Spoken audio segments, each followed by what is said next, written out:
You've tuned into Bellingham Podcast Media Tech for the week of January 9, 2017, episode numero 25. From the somewhat freezing city of subdued excitement, I'm AJ Barce. And straight out of planet Hoth, I am Chris Powell. On this episode of BPM Tech, as 2017 begins, one of us chooses less, one of us chooses lots more. We'll tell you who's who at the New Year's Zoo. Plus, are we talking to our cars now in 2017, or are we just more distracted talking to ourselves? Two guys, two microphones, two mobile phones, one cool podcast. That's us. Hey, let's get this party started. This is BPM Tech. That was pretty cool, man. Yeah, you know, you got to start off the new year with a little bit of enthusiasm. Happy 2017. Right back at you with a baseball bat. How are things? Not bad. Could you crank up the heat a little bit? I mean, it is a bit, I need to get my Tauntaun out and start riding out in the snow. Did you catch that Empire Strikes Back reference? I dig it. Yeah, I dig okay, it. The force is strong with you, I see. AJ, what are you drinking right now? I see a cup in your presence. It's the afternoon. It's my normal afternoon tea. It is tea time? It is tea time. Very cool. 2017. Hey, what'd you do for the new year? Anything cool? Yeah, I drank a lot of caffeine. I drank a lot of soda, and I ate a lot of junk food. Oh, I thought you were on this like cleansing pilgrimage of anti-junk. No, it wasn't a cleansing. It was just more like a test. Could I survive 4 months without caffeine or soda, and can I survive 2 months without junk food? Well, up until December 30th, yes, with a couple of exceptions for some junk food here and there. Anyway, but yeah, I got back on the caffeine train and stuffed my face full of energy beverages. Well, welcome back. We've missed you. You know, thank you. It's. I don't want to say it's good to be back, but I'm realizing, there's going to be some changes after when I've gone back and how my body's responded. But that we could save that for another time. So. Well, cool. Eat this package of Ho-Hos. And so let's talk about the first tech topic of 2017. Yes. Right now, there is this big hootenanny going on called CES. Consumer Electronics Show. Used to be. Oh. They changed it. Now they've branded themselves just CES. They don't want to be called Consumer Electronics Show. So anyway, it's the big tech, the first really big tech hootenanny that happens in our geek sphere right after the new year. And right now, as at the recording of this, like we're only on day 2 of CES, so we don't have a lot of news coming out of it, and we're not a news show to start with. But there was one topic that Chris and I really glommed onto, and looking, because we just finished the Ghost of Technology's Past and the Ghost of Technology's Future. Please see our feed if you have not listened to that or watched the Christmas special. The big topic that we're seeing out of CES is cars. Yes. And I mean, we've always seen it. Like Ford always has had a presence and Mercedes-Benz. And usually CES is also a big skunk works. These are not things necessarily that will come to market, but we can daydream. You won't see it on aisle 6 in Target or Walmart or Fred Meyer, but yeah, that's the new stuff to see how it's responded in the media and if there's traction and if people are going to be like, I got to have that. Right. And this was, if you were familiar of the big craze about a year and a half ago at CES, it was all about 3D TVs. Oh, yeah. Oh, yeah, the 3D TVs. Do you have a 3D TV? No, I do not. Do you, AJ? No, I don't. That's my point. But no, we do see some really cool skunk works out of it. Like outside of the topic we're going to talk about, I was impressed by the LG super hyper thin TV that happened. Oh, yeah? The thing is as thin as a key, like a car key. Oh, well, that'll be just great for all those little 2 or 3 year old nephews and nieces that come by and put their hands on and push it around, and how easily movable it is. See, it is so thin, LG does not sell it with a base. It is required to be mounted to a wall. That could be good. Possibly. But again, like it's cool to daydream. I don't even know what the price on that thing was going to be. But again, it's a really cool idea. Yeah. Cars, however, you and I are going to probably have opposing opinions on this, but we are starting to have a lot of the trends lean towards, for both major automakers as well as independent automakers, more, can I say, hands-free technology in the vehicle? Sure. Assisted technology driving around, or your personal assistant, or less, more to help out in your commute. See, I don't mean like hands-free, like, we're all used to like hands-free when you don't text while you drive. I mean like hands-free, like the car is driving itself hands-free, like hands-free, feet-free, noggin-free, I don't know. But we're seeing a lot more trend towards that. And in doing so, there's kind of this new experience that the car makers are trying to push on us of you just kind of set it and forget it, kind of. We're not there yet. Like, For autonomous vehicles, and full disclosure, am I vehemently against autonomous vehicles? I personally, no. But I have a catch. We need to be all or none in on this, because we've already seen in the news, like Tesla and a few other car companies, they have a lane assist and all this other technology in the vehicle. And it's my opinion, the opinions expressed here, not that of BPM or that of Chris Powell. The thing that that makes me worried, because I am one of those avid two-wheel motorcyclists, not bicyclists, people need to be more aware behind the wheel, not empowering them using technology to be more tuned out so they can check their tweet while they are driving. And that's my concern with this. Like, every time I see a CES or the Detroit Auto Show, which is going to come up in, I think, 2 months, or maybe it's next month, I can't remember. The thing is that my concern is, having more technology in the vehicle, okay, fine. But we need to get to the root of this, and that is, I don't think technology is making us better drivers, Chris. Of course not. However, if there was the computer box inside every car, retrofitted for every car and every motorcycle, therefore the sensors could be reading and talking to each other, so that all vehicles on the road, even with bicycles, because there are some bicyclists, and I'm not naming names, that are coming into lanes of traffic in the city streets. That would be a way to get the all in the all or nothing taken care of. If they're all able to communicate and they're all not crashing, or the computer software is functioning correctly, you could have a very smooth flowing traffic infrastructure. However, for those that have and those that have not, those computers may not be able to respond quickly enough, at least from the car's capabilities. For those that decide to go Grand Theft Auto and going all over the place, or dare I say Paperboy, the video game from Dude, the I 80s. will throw down NES any day of the week, bro. But just saying. Anyway, I agree with you about the all or nothing. However, I'm kind of in disagreement about there's something about human decision-making skills in how it like, I'm flashing back to iRobot with Will Smith. The robot wanted to save him. He wanted to save the little girl in the car that was the two cars that were plunging into the lake.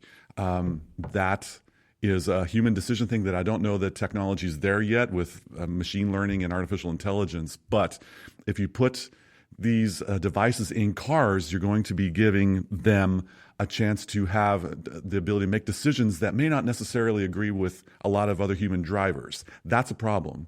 And that's something that causes a big concern for me. So I may be in disagreement with you about the cool positives of having autonomous self-driving vehicles, like those big trucks that we see on the road. For those to be able to go at 3 a.m. down the road and it's safe, giddy up. But I do have some concerns, and I think there's going to be a lot more advances in intelligence from these self-driving automobiles. I think the other thing that's been missing out of the whole autonomous vehicle debate is, Elon Musk has been on the record, like, he wants to push ludicrous mode into his vehicles. He wants to push all of these things to drive innovation, and through competition we get innovation. I understand that. But I think there's a missing part of this, and that is on our governmental side, on policy side, whether it's our country or a different country. Bicycle-friendly cities. I'll use them as an example, okay? We have Portland that's up and rising with a big population of bicyclists. We have Amsterdam. We have all these other Scandinavian countries, for instance. They're really big on it. What was the big thing that pushed bicycles into cities most efficiently? Infrastructure. There are dedicated roads, dedicated greenways, dedicated infrastructure to support that method of transportation. I don't care if you have all the money in the world and you retrofit every vehicle on the road today to be autonomous vehicles. You put them on the Wild Wild West road where there are no sensors in our concrete. The light posts don't have sensors. Like, all we are going to rely on is machine learning based off of other machines on the road. We need to have the road adapted where there's a dedicated autonomous lane, just like there's a dedicated bicycle lane. If you are not a robot, thou shalt not cross that line. Yeah. Like, that type of thing needs to be passed before I think that we're going to really see any adoption for this. So let's go back to that concept you made as far as having the infrastructure. Mm-hmm. So I'm going to put you on the spot here, Mr. Barcay. You're not prepared for this question, but do you think a city like Bellingham is prime to have this infrastructure with the current city streets that we have, the current state routes that we have? Is Bellingham primed to be one of those Scandinavian/European type cities? For autonomous vehicles, I don't think so. I think we would be more primed to take maybe a page out of Paris's book. I think Bellingham could do a lot with maybe electric bicycles or making it so that our streets are priority towards foot traffic. Like you and I have, we grab our colleagues and we walk downtown for lunch. It's not that big of a trip. It would be a lot cooler if we could just pay the equivalent of like €1.50, go get ourselves some electric bikes, coast on down the hill, go grab some shawarma, and then coast very lightly because I am not going to sweat on my way back up to the office on an electric bike and check it back in. I think something like that is prime for Bellingham. Autonomous vehicles? No, I don't think so. With Portland being one of the bike-friendly metropolitan areas, I would say, in the country, I've noticed, at least in the downtown corridor, at least I forgot which section, is it Southwest? But anyway, they have a downtown corridor that is car prohibitive. You have public transit and you have nothing else that can go through. That's cool. I can see the downtown Cornwall, Commercial, Champion, Chestnut, Railroad, that inner zone of 3 or 4 blocks. I think that would be great for pedestrians, but I think the businesses may suffer due to cars not being able to park nearby. Yeah. It's a great concept in my mind, and of course everyone's entitled to my opinion, but I don't think that this is going to be something that we'll see in the 2020s. It's a wonderful concept just to be able to reclaim more space for pedestrians/bicyclists / other wheeled transportation, such as what are the others? The motorized scooter style. Oh yeah, the hoverboards, if they don't explode, or even skateboarders for that matter, or rollerblades. Yeah, be able to get the combustion engines eliminated from a certain block can really transform an area. I agree, I will give a little bit of props to Bellingham. Like even in the last 2 years, as a motorcycle rider, it drives me nuts that our laws here in the United States prohibit us motorcyclists from basically parking on the curb, basically giving a car another spot, because basically you can park 3 or 4 motorcycles in a standard car slot. Downtown Bellingham in the last 2 years actually have dedicated motorcycle slots. Awesome. I think that's a great start, but also we have to pay the same.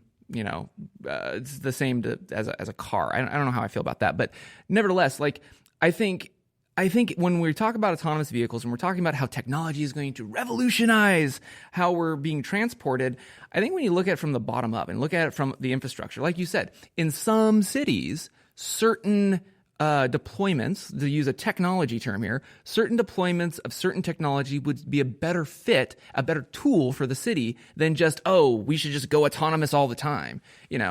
I think that, for instance, public transportation has a lot to gain from autonomous driving and stuff.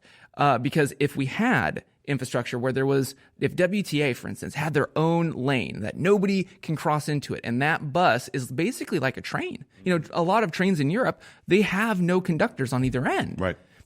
I think that type of technology is what I would like to see out of CES or the Detroit Auto Show or that type of thing. There could be, that could happen in a few years with WTA. If you're listening, hi, love your service. Also, if you are thinking about that, there can be roads that can be adjusted or retrofitted, future fitted, to be able to enable bus only lanes, not just bike only lanes. Yeah. But yeah, I think it's a great concept. And I think what we may be getting at, and correct me if I'm wrong, AJ, that we're just trying to reclaim more for the good of the community and to decrease the chance of car overpopulation and the accidents and other possibilities of tragedy that could occur. Right. And I think, like I said, if we're going to have anything in the technology sphere to gain any traction and widespread adoption from those that are the haves and the have-nots, it's got to be infrastructure first. That's just pure and simple. If it's not there, who's going to spend $30,000 on a Tesla?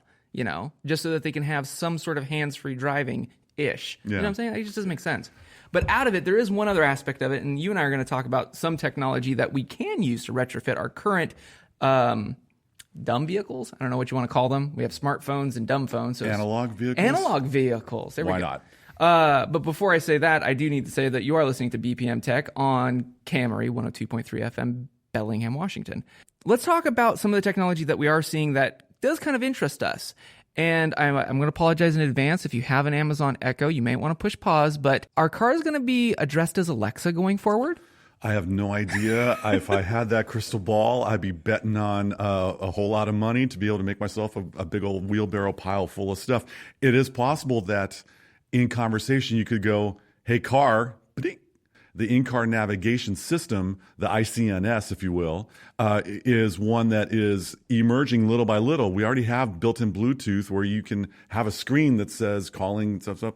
You hit a button on your steering wheel, call this number, play this playlist. It's happening. Whether or not the big companies like Amazon or Google or Microsoft or Apple tend to get their claws in, creating deals with Toyota, Honda, Ford, Chevrolet, Dodge, Mazda, name it, that's going to be something that will make big headlines in the future, because now you're going to be even more entrenched in an ecosphere that you're choosing.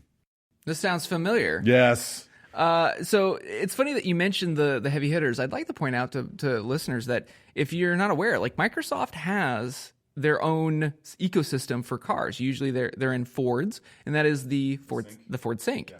That's developed by Microsoft. We've also got Apple CarPlay. So, and I think those are in select German-made vehicles. I can't think of any name off the top of my head. I think Android has some car-related. And yeah, there's Android Auto. I think it's Android Auto. Yeah. Is their ecosystem. But again, that is just the software driving the ICNS. Is that ICNS, in-car navigation system.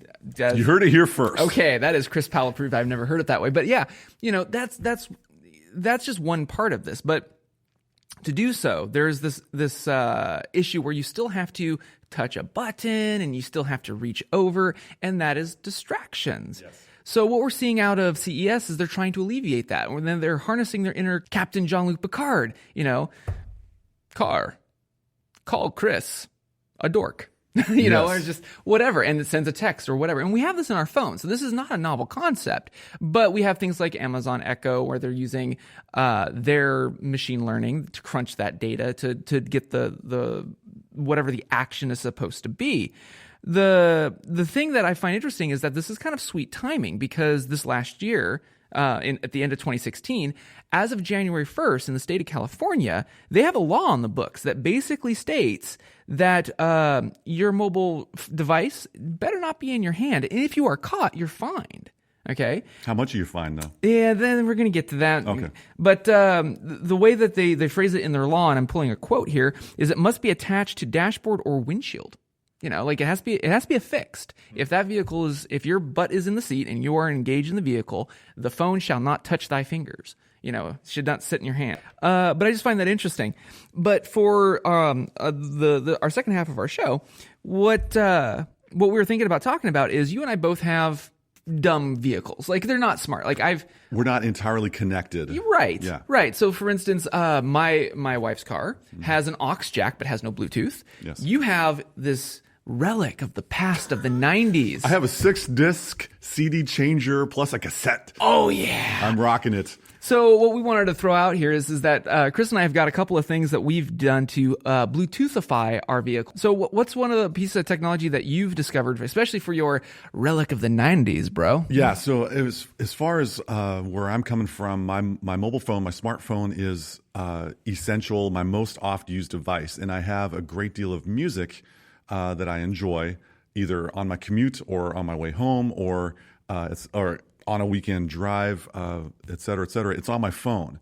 I want to be able to take what's on my phone and not have to listen to those little tiny speakers. I want it blasting through my nice 6-speaker Bose setup in my analog car. It's really nice. It can crank when it needs to. But anyway, in my cassette player on my vehicle over at Amazon, thanks to you, of course, AJ, I was able to pick up this Bluetooth cassette adapter. If you do an Amazon search for Ion Bluetooth adapter, a Bluetooth cassette, it's about $17 as of this recording. Nice. Yeah, and it pairs with a device or multiple devices. Now, my daughter was able to pair with her phone as well as mine. So this is something that, in case y'all want to play DJ you can have multiple phones in one Bluetooth adapter. $17 on Amazon. I pop it in. It makes a little boop sound to signal it's connected, and any sound that's coming through my phone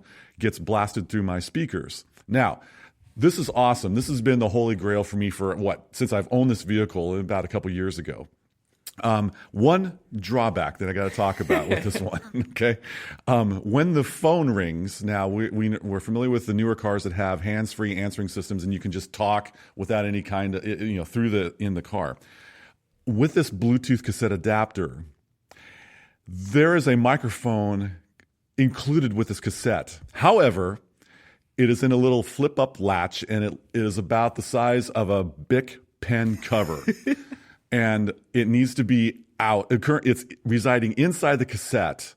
So in order to use a Bluetooth microphone with this cassette adapter, you need to remove or display it or bring it out of the cassette shell, and then it's sticking out of your cassette port in your car. Highly awkward looking, not very functional, ladies and gentlemen. I've tried some calls. They're like, "What are you there?"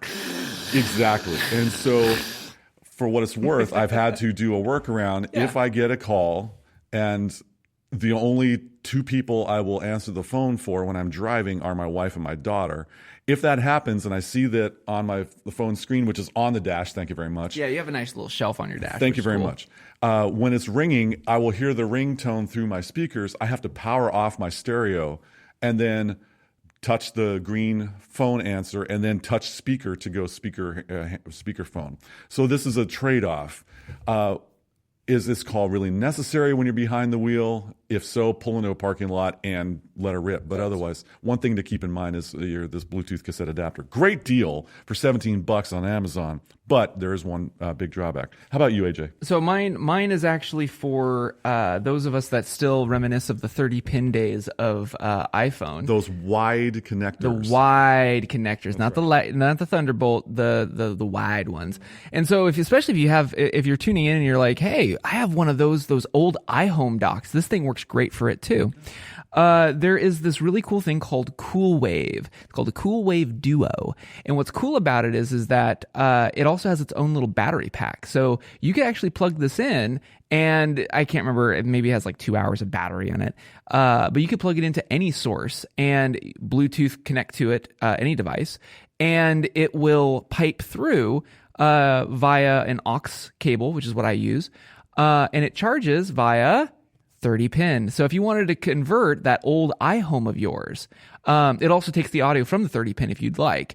So if you have an older car, I know some back in the day, like old Hyundais had like a dedicated 30 pin cable. I feel bad for you if you have one of those, because it was like the only cable that they supplied you. No aux, no nothing. It was just iPhone will never go away.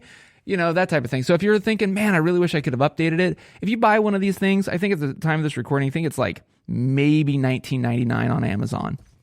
Cool Wave Duo gives you Bluetooth, it gives you aux out, it gives you 30 pin out, and charges over 30 pin. So any old iPhone adapter you got around, you can plug it in, charge it, and be set. I keep it in my wife's car all the time, and I use it just for listening to music. I don't really answer the phone on it because I have a different way of doing that. So there's one more that I got, and yep. This is for those that do not have a cassette or an auxiliary in headphone jack connector or any type of other external connector.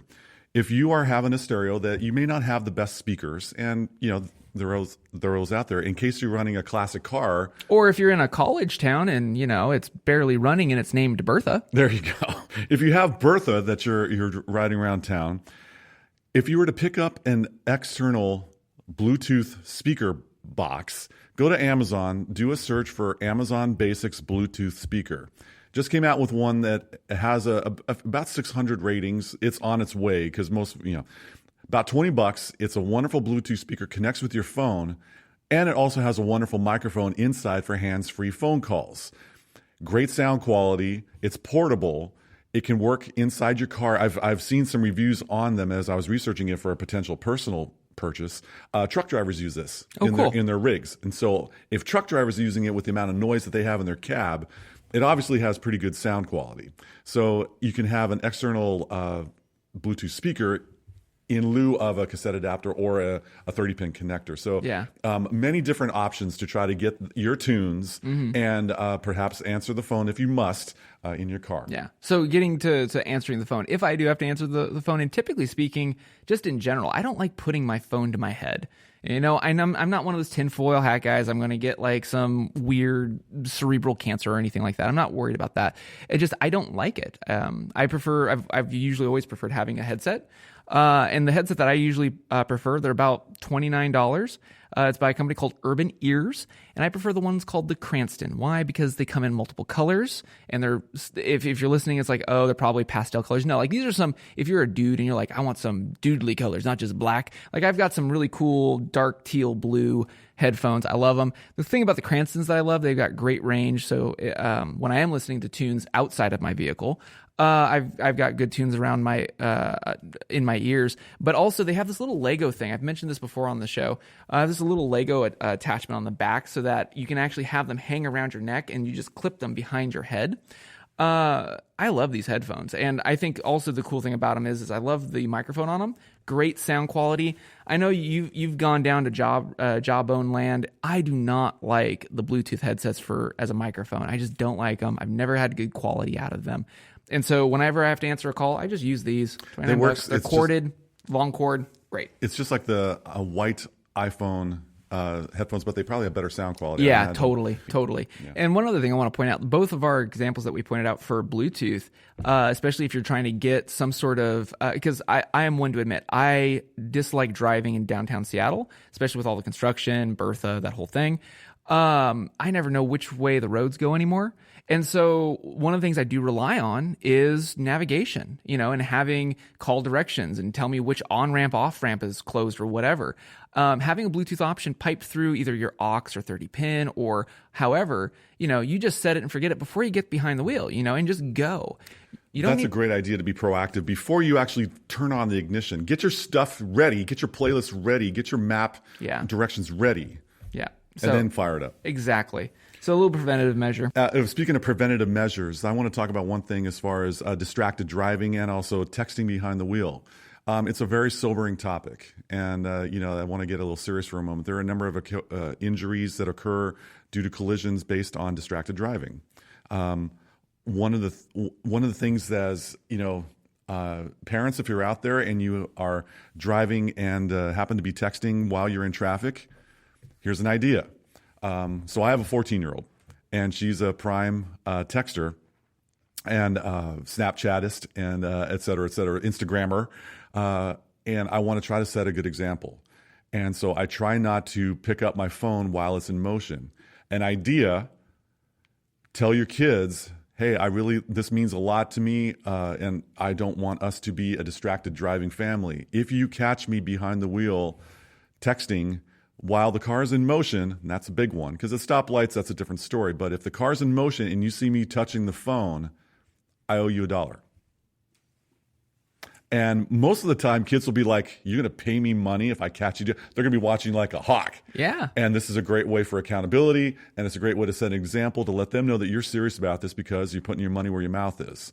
So not just parents, if you're carpooling with friends and you have this inclination to use your smartphone while driving, it's still dangerous, folks. The accidents still occur. Your odds of getting in one increase as you're looking down at your screen for a fraction of a second.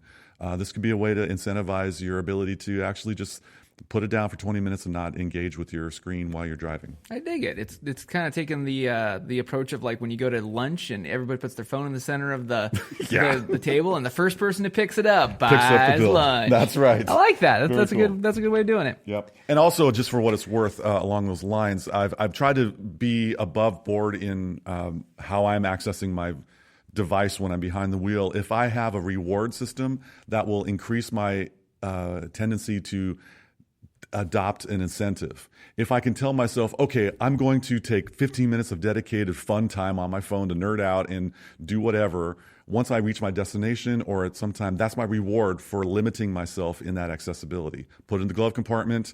Most of the time, that phone call is not of emergency situations. Having the reward or that carrot that you're dangling in front of yourself might be a good incentive to help out as well. Cool idea, Chris. Hey, Chris, on that note, why don't you just close up the show? I'd be happy to do so, AJ. Just want to thank you again for listening into Bellingham Podcast Media Tech. Wherever you happen to listen to this podcast, whether it be the iTunes Store, whether it be the Google Play Store, whether it be SoundCloud.com, Spreaker, SPREAKER.com, or wherever you happen to find your podcast, please rate us. Please give us some feedback. And if you're up for it, please subscribe. We sure would appreciate it. That's it. Episode 25 in the books. Thanks very much for listening. I'm Chris Powell. And I'm AJ Barce. We'll see you next week.